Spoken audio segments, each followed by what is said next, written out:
Welcome back to another episode of Breaking Boundaries. I'm a man like Victor here, and we had the chance to have one of our own speak to the very few black ballet dancers in South Africa. We also got the chance to speak to the creative director of the Johannesburg Ballet Theatre. Come on, let's check it out.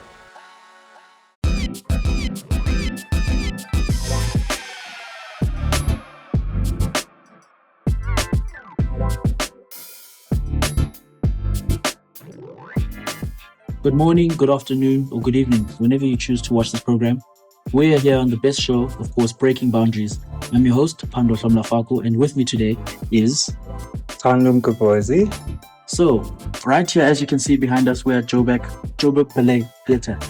And on Breaking Boundaries today, we have a male dancer who happens to be black in the ballet industry. So he's going to explain how his journey has been and common misconceptions maybe that me or even you as the viewer don't know about ballet that maybe he has had to break down.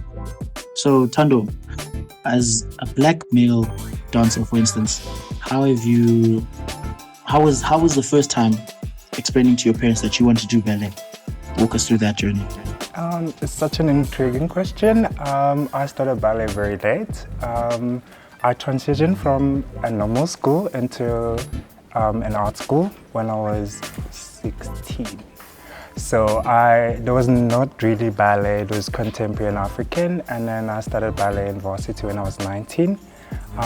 It is so intriguing because there's no black male and female dancers, there's minority. So we have to push through the struggles of being the only one in the room, unless there's other people in the room. But because in varsity I was the only one who was doing ballet and I was a male, so it was quite intriguing and very interesting to learn. You guys are going to Europe soon. Could you walk us through how you feel about that opportunity and what it means for you? I quite love this company. It's very diverse and very inclusive. It welcomes a lot of black dancers in general, and they give everyone the same opportunity. So this season we've done it last year, and it was my first season I've done with the company, and I was an apprentice that time.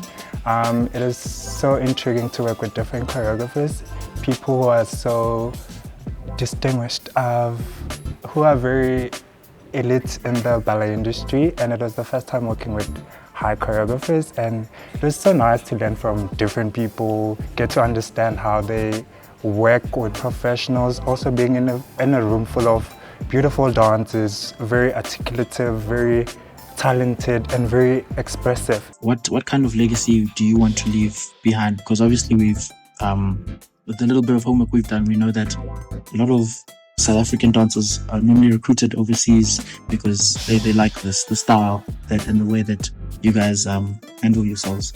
So in what way would you like to be remembered to revolutionize ballet for South Africa?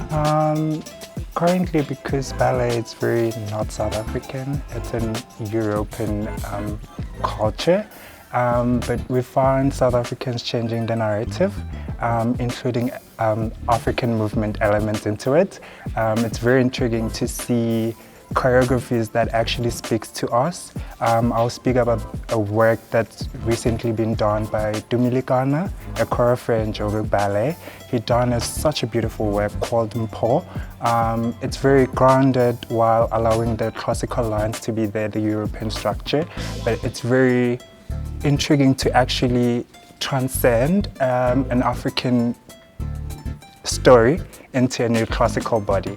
I want to be remembered as a person who moved away from the struggles. The struggles are not really define who you are. They're what you must go through. It's part of the journey, unfortunately. But I'm not planning to stay long in ballet. It's such a competitive environment and it's very tough, but you just have to have a thick skin in this industry.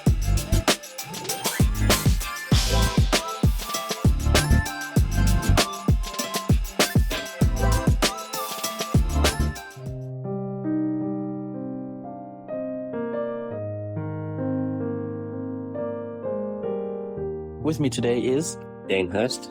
and he is the artistic director of ballet here at Joburg Ballet. When you left, it was one male rather, who was performing in a studio full of women. And how has that changed now for you coming back and seeing, and you, for instance, to choreograph or rather be teaching in a sense, a studio that is very diverse and there's quite a few more males interested in the art of ballet? Well, this is really important, the transition that we've seen over the past 20 years.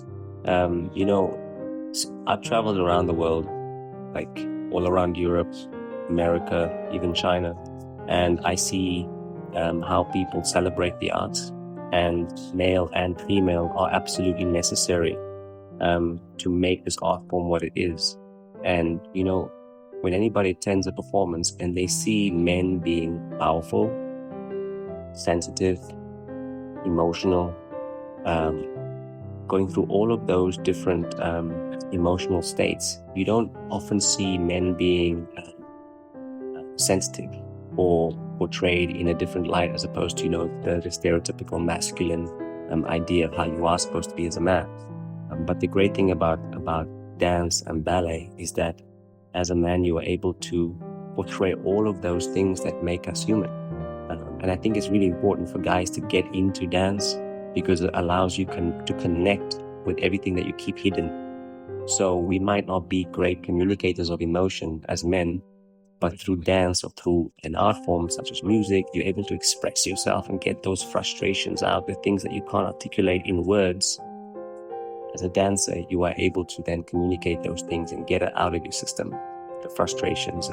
So it's really important that in this company, we've got a variety of different men from different cultural backgrounds, different ages. It's really good because they are role models for the young guys, the young boys out there that are naturally gifted in dance. So it's important that I elevate these men because I know that when we put them on a platform on stage, they are then being role models for the next generation.